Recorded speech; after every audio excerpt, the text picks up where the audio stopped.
right? Well, I imagine you've been thinking about this moment for a while, but you didn't think probably it would come in this moment, in a championship moment for your final broadcast.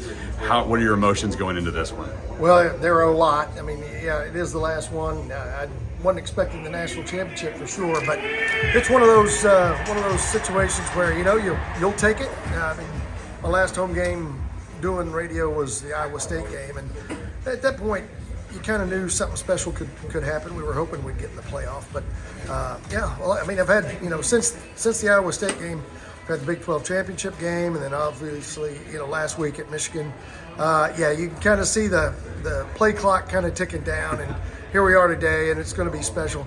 I think the Frogs can win it, and people have said, well, what are you going to do at the end of the game if that happens?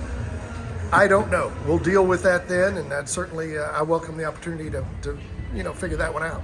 You've had a routine down, I'm sure, in this position for a long time. Did you find yourself changing that routine, wanting to do bigger and more, considering it is the championship? Well, we want to be good on the air, and Brian and I always, try to over-prepare.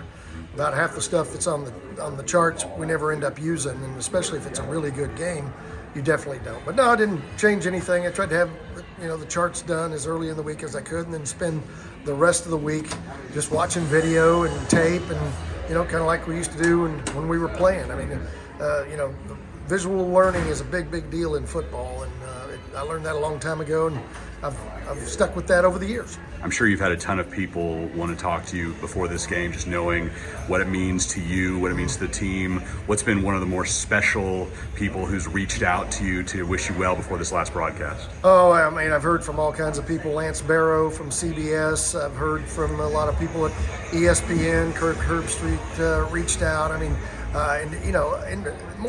probably the most touching are Frog fans and fans that are now in their 40s that were kids when I was playing at TCU and kind of grew up with me being on the network, and things that they remember that certainly over 34 years, some of it I can't remember every game, but it's been touching to hear from a lot of people, and especially today, starting this morning, the phone has been blowing up, and I hope it buzzes a lot tonight about 8 o'clock.